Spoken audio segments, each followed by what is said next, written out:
ఇదయ్యా కాశీలో పరిస్థితి. కోట్లలో జనం, ఇసుకేసి రాళ్ళంత జనం వచ్చారు. ఓరి నాయనో, వామ్మో దేవుడా.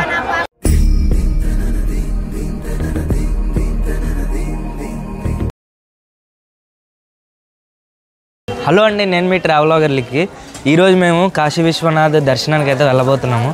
ఈరోజు 12వ తారీఖు ఫిబ్రవరి. ఈరోజు చాలా పవిత్రమైన రోజు అనమాట, పౌర్ణమి. అసలు ఇక్కడ మామూలుగా లేరు జనం అనేది. కోట్లాది మంది వచ్చారనమాట ఈరోజు కాశీకి.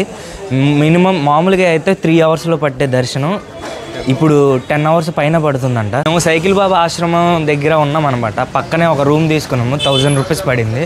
చాలా లక్కీగా దొరికింది మా ముగ్గురికి. సో ఇప్పుడు మేము అక్కడ నుంచి ఈ దశాశ్వమేధ ఘాట్ దగ్గరికి వెళ్తున్నాం. గేట్ నెంబర్ 2 నుండి ఎంట్రీ అవ్వడానికి చూస్తున్నాము. సో వెళ్ళేదారి అంతా చూపిస్తాం మీకు. సో కాశీలో చాలామంది తెలుగు వాళ్ళు ఉంటారు. ఈ పాండే హవేలీ రోడ్డు అంతా మన తెలుగు వాళ్ళదే అనమాట. తెలుగు వాళ్ళు చాలామంది ఉంటారు. ఆంధ్ర సత్రం ఉండడం వల్ల మొత్తం తెలుగు వాళ్ళు ఉంటారు. కాశీలో నడవాలంటే రోత పుడతా ఉంది. అసలు ఈ రోడ్లన్నీ ఎలా ఉన్నాయంటే మరి చెప్పుకోలేము. ఇంకా చూడండి అసలు కాశీలో ఉన్న చిన్న సందులు. అసలు కాశీలో వీధులు ఇంత చిన్నగా ఉండడానికి కారణం అప్పుడులో మొఘల్ ఎంపైర్స్ మన టెంపుల్ని డిస్ట్రాయ్ చేయడానికి వచ్చినప్పుడు ఇవన్నీ చిన్న సందులుగా మన వాళ్ళు కట్టారనమాట, కాశీ విశ్వనాథ్ గుడిని రక్షించడానికి. సో ఇప్పటికీ చాలా చిన్నగా ఉన్నాయి. ఈ వీధుల్లో నడవాలంటే రోత. అసలు మొత్తం ఈ విమలు ఉంటారు కదా, దానేమే దమ్ అంటారు కదా, వాళ్ళు ఏంటంటే ఎక్కడ పడితే అక్కడ ఉమ్ములుసుకొని రచ్చ చేస్తారనమాట. దానేమే దమ్. చూడండి ఇలా ఉంటే ఏం నడుస్తుంది చెప్పండి, చెప్పులు లేకుండా ఘాట్లలో. కాశీలో మనం ఏ చిన్న సందులోకి వెళ్ళినా మనకి షాపింగ్ అనేది మ్యాండేటరీ.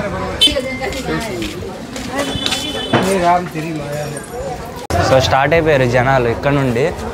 మేము వచ్చిన దగ్గర ఖాళీగా ఉంది. దశాశ్వమేధ ఘాట్ దగ్గర రాగానే ఇంకా ఫుల్ స్టార్ట్ అయిపోయారు. ఎటు బ్రో, ఇటు వెళ్ళాలనుకుంటా. ఇక్కడ ఏందో రోడ్లన్నీ కొద్దిగా కన్ఫ్యూజన్గా ఉన్నాయి. అంటే ఎటు వెళ్ళినా ఒకటే దారి వస్తున్నట్టు అనిపిస్తుంది, చిన్న సందులు అవడం వల్ల.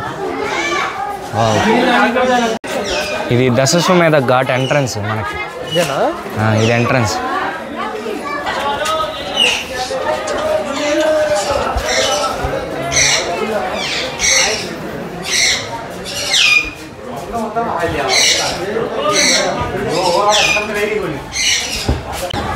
సో అదిగోండి అక్కడ ఘాట్ ఉంది, ఏదో టెంపుల్ లాగా ఉంది.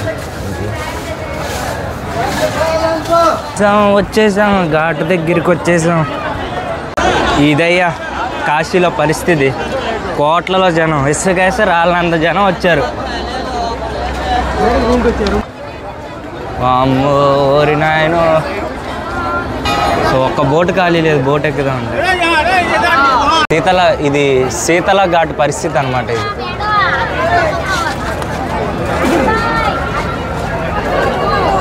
సో ఇదే అండి దశాశ్వమేధ ఘాట్. మన టెంపుల్కి ఇలా వెళ్ళాలి.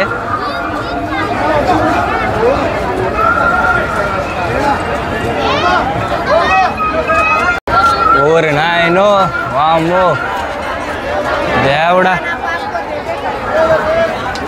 ప్రయాగ్రాజ్లోనే ఖాళీగా ఉంది కదా. ఇక్కడతో పోల్చుకుంటే ప్రయాగ్రాజ్లోనే చాలా తక్కువ మంది ఉన్నారనమాట కాశీతో పోల్చుకుంటే.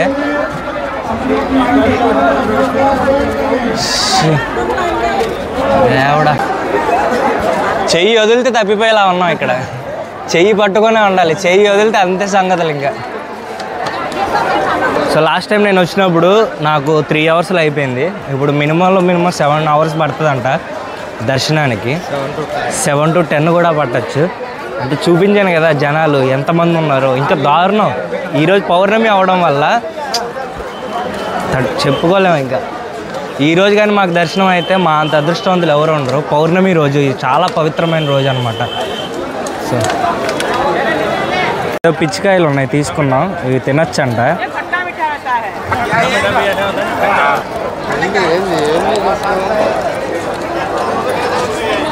బాగుందిగా, బాగుంది. దర్శనానికి లైన్ దశాశ్వమేధ ఘాట్ నుండి స్టార్ట్ అయిందనమాట దర్శనానికి.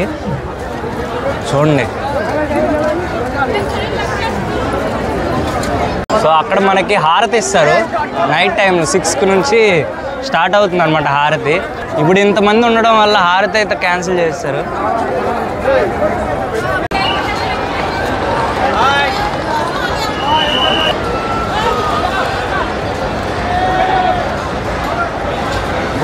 The next day.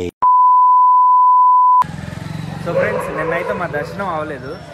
నిన్న అంటే చాలామంది ఉన్నారన్నమాట. 8 కిలోమీటర్ల వరకు లైన్ ఉంది. ఈరోజు 13వ తారీఖు ఎర్లీ మార్నింగ్ 2 o'clock. ఇప్పుడు వెళ్తున్నాం మేము దర్శనానికి. దర్శనం అవ్వాలని కోరుకుంటున్నా. సో చూడండి అసలు ఎంతమంది ఉన్నారు ఈ ఎర్లీ మార్నింగ్.